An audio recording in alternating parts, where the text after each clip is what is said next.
chapter 22. And we want you to read verses 37 through 40. About 4 verses. Chapter 22.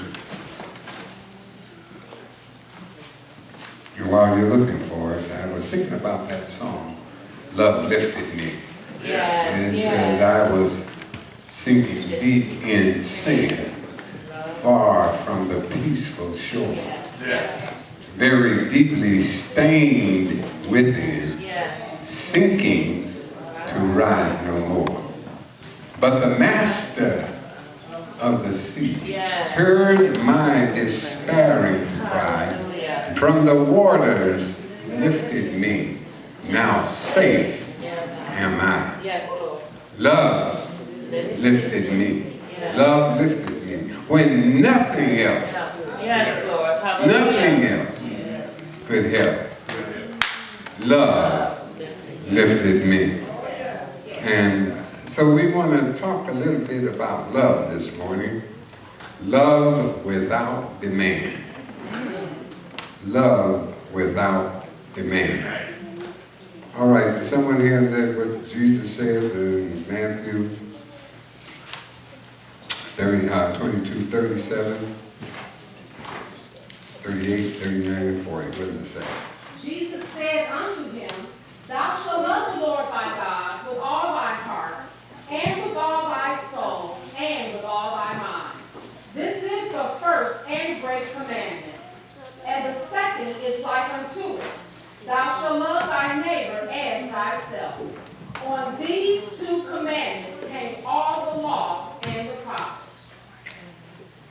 Repeat after me. Love without demand. Love without demand. Our faith is based on the proposition that a man named Jesus is more than a man in history. We believe that Jesus, is God revealing himself in human terms.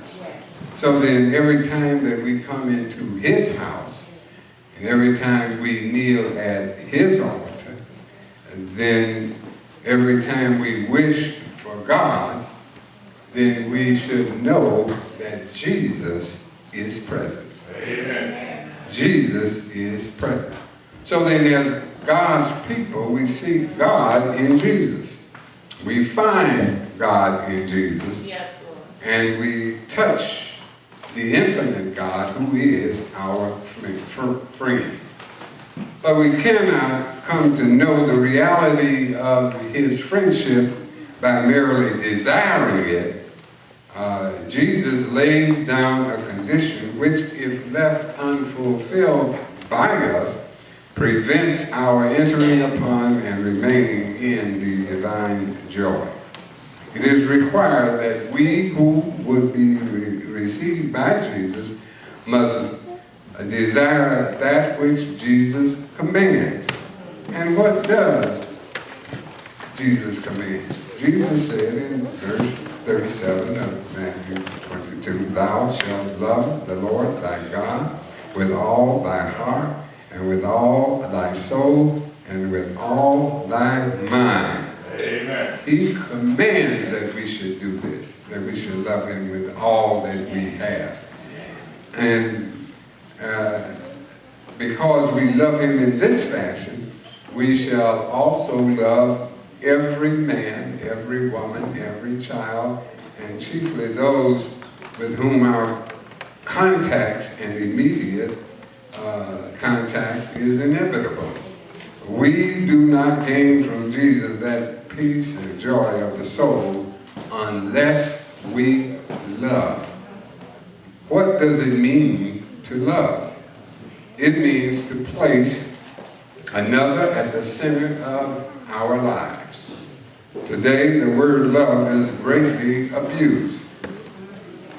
Sometimes we say, I am in love, and mean by this that we wish to be loved. Now, being loved is a pleasant experience, but it is not a necessary one. To be loved, quote, to be loved, that is passive voice. What do I mean by that? It means I do nothing.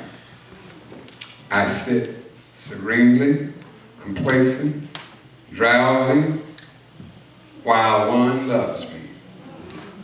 To love, then, is not a passive thing. To love is an active voice.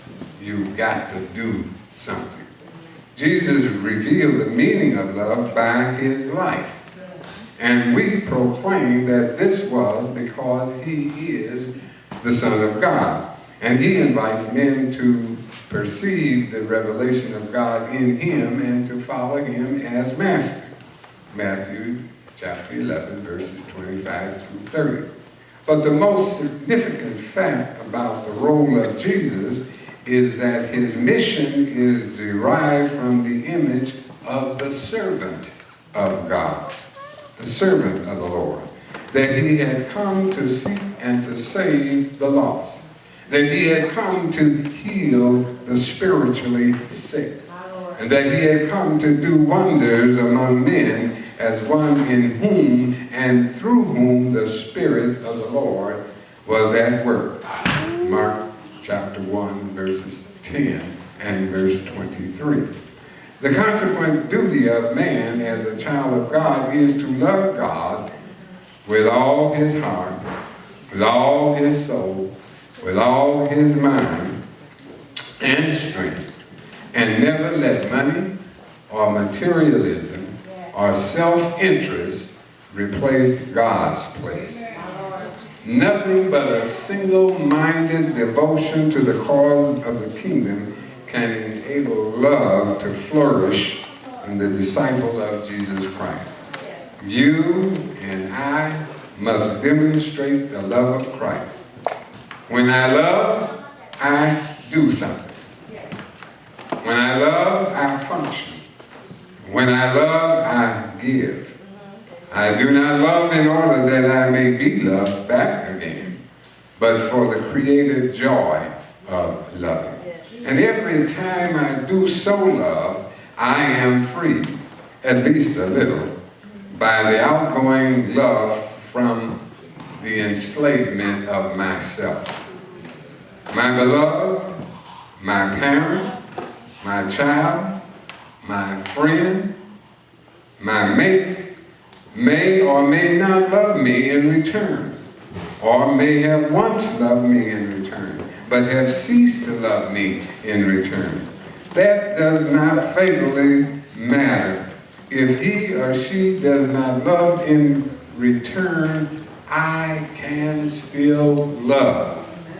Do y'all understand what I just said? It don't matter if the other folk don't love you.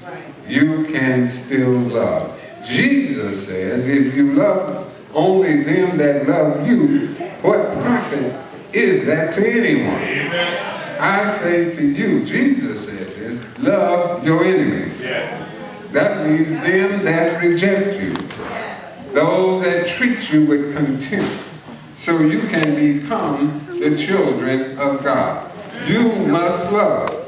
How hard it is to love. But so to love is a thing beyond our powers. Love is not within your powers. Loving without demand is the most difficult thing in all the world.